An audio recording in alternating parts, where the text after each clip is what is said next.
Good afternoon, Grandview University, Des Moines, Iowa. This is 88.1 FM, The Edge. This is Nathan Bergman, and Shawn is right next to me. And for the next 10 to 15 minutes, we'll be talking about sports, basically. Just nice to get away for a little bit, discuss opinions of the latest news in the world of sports. Shawn, how you doing? Pretty good. Pretty good? All right. So where are you from, Shawn? Let's introduce ourselves for a second. I'm from Des Moines, Iowa. I'm a sophomore, majoring in sports management. Very nice, very nice. Yeah. Well, I'm from Norwalk. I've lived there all my life. I'm in sports management, and I'm a junior. But I've been going to school for about 6 years now at different locations. So, pretty nice to get here with sports management degree. So, let's begin with our first segment here. We're basically going to talk about how we become fans of our favorite teams. So, Shawn, what are your favorite teams? For baseball, the Chicago Cubs. Football, the Chicago Bears. Hockey, the Anaheim Ducks. And basketball, the Chicago Bulls. Very nice, very nice. For me, I've been a huge Hawkeye fan for pretty much all my life. Huge Broncos fan, Lakers, Chicago Cubs. So yeah, and what makes us a fan, even though we're pulling for a group of strangers to win a game whose outcome is almost impossible to predict or influence as a spectator, it has no impact on our day-to-day lives. So why do we become so emotionally involved? There's emotional highs after a win and emotional lows following a heartbreaking loss. Shawn, do you have any examples of when you had a heartbreaking loss that just kind of dug at you? Well, when the Chicago Cubs got swept by the New York Mets in the National League Championship Series back in 2015, I was absolutely heartbroken because they were expected to go all the way to the World Series and win it. Right, yep. And eventually, the following year, they did end up going to the World Series and winning. So for me, just recently, the Hawkeyes losing to Penn State this past weekend, I was there. That was pretty heartbreaking, and that put like an emotional strain on me for like a good week. So once we pick our team, it's essentially our team, and so it's nearly impossible to become emotionally unattached. So that's what being a true fan means, is sticking together to your team no matter what the outcome is. So basically, how did you become an Iowa State fan?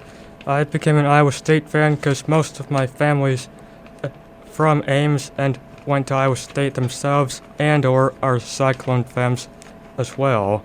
Okay, cool. Yeah, for me as a Hawkeye fan, my dad was a huge Hawkeye fan growing up, and so I kind of grew into that. Went to my first Hawkeye game when I was 5 years old, and now I've had season tickets for the past 12 years. So Shawn, how does being a fan affect you in your everyday life? Do you follow them like weekly? I mean, you watch Iowa State and Chicago games, right? Yeah. Okay. Yeah. So, I mean, being a Hawkeye fan, that affects me throughout the week. So, all right, you're tuned into KDPS 88.1 FM The Edge. This is Nate and Shawn, and we're back on 88.1 FM with Nate and Shawn. And for this segment, we're going to talk about pretty much the news that's been going on this week in the NBA. Some huge news when Dwayne Wade signing with the Cleveland Cavaliers. Shawn, were you pretty surprised about that, or did you see that coming? I kind of saw it coming because he probably wanted to reunite with his former Miami Heat teammate LeBron James. Right, yeah. They played together for 4 years, won 2 titles together.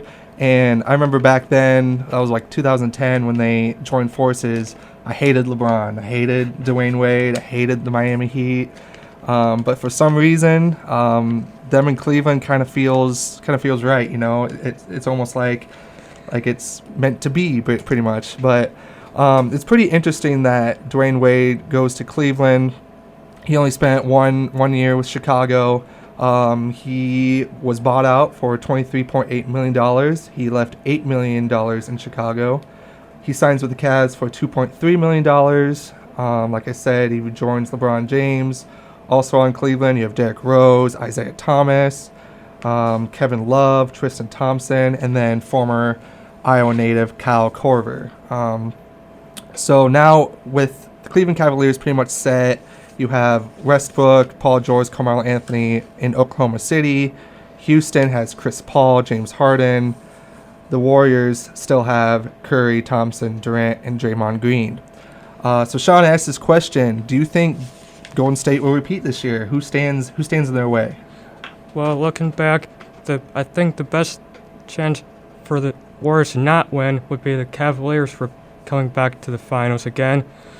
Because with LeBron and Dwayne Wade teaming up, they'll be a lot tougher than the last couple years, and will likely beat them again. Right, yeah. Well, for me, my opinion, I see Oklahoma City as a major wall for the Warriors. I mean, it's looking like, you got Westbrook as the former MVP, averaging 31.6 points per game, Paul George 23.7, and Carmelo Anthony 22.6. But on Golden State, you have three guys that are averaging 20 points a game. I think it's going to be Oklahoma City, Golden State in the Western Conference Finals, and then, of course, it's Cleveland in the East. There's really no one else that can compete with them. I mean, what do you think of Boston with Kyrie Irving and Gordon Hayward? I think they might have a chance, but out of the Eastern Conference teams, it's Celtics that have the best chance of upsetting the Cavs in the playoffs. Yeah, I agree totally. So I still think, we both agree it's probably going to be Golden State, Cleveland for the fourth year in a row. I think Cleveland has a better shot this year, especially with Dwayne Wade and Derrick Rose on the team. Looks like Derrick Rose is going to be the starter up until January, and then Isaiah Thomas is going to come in after that injury. So I also wanted to mention in the national news here, we got the Cubs clinching in the Central Division last night. Where did they clinch last night, huh? They clinched in St. Louis. In St. Louis, yeah. They got to spray all that champagne in the visitors' locker room, didn't they? Yep. Yeah, I love that. It turns out there was probably 20,000 Cubs fans there, so that's pretty cool. You're listening to KDPS 88.1 The Edge. We'll be right back after this. All right, you're back at 88.1 FM with Sean and Nate. And to end here, we're going to stay local and talk about Iowa and Iowa State, specifically about the player protests that are going around this past week, with Donald Trump comments saying how disrespectful it is to kneel for the national anthem and saying those players should be fired. You have Alan Lazard from Iowa State tweeting out, "Never have I ever been ashamed to be an American. It's disgusting to have the leader of the free world like this." You had Matt Campbell come out and say that he encourages talks with him in his office about protesting. They have a game tonight against Texas. Sean, do you think there will be any type of protesting from Alan Lazard or from the team whatsoever? I think there might be some protests from Iowa State's side as a response to Trump's tweets, especially from Lazard. Right, yeah, and it looks like, from what I read, that Iowa State players don't usually come out before the national anthem, so we probably won't see any kneeling going on, but they may protest in a different way. Maybe if Alan Lazard catches a touchdown tonight, he might do something, but we're not sure.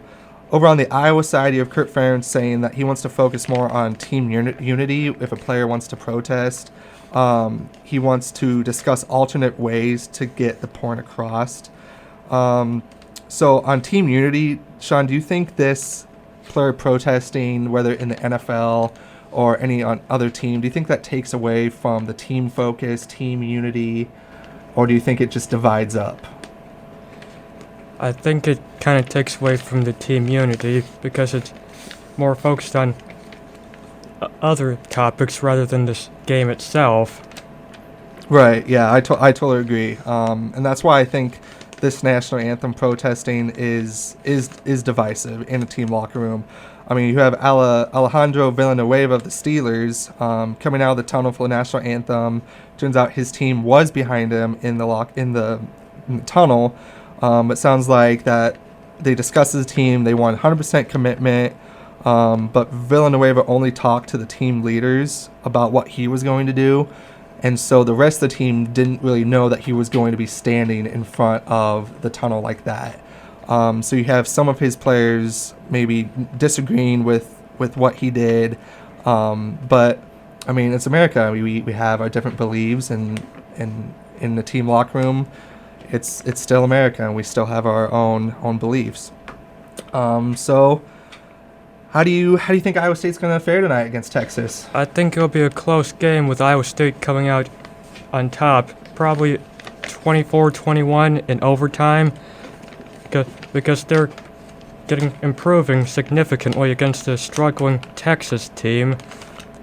Right, yeah. I definitely agree. 24-21. It is a Big 12 offense, so it might be a little more than that, but I definitely see a close game too. So with that, just want to thank you for joining us today, guys. This is KDPS 88.1 FM, The Edge. Shawn and Nate, thanks.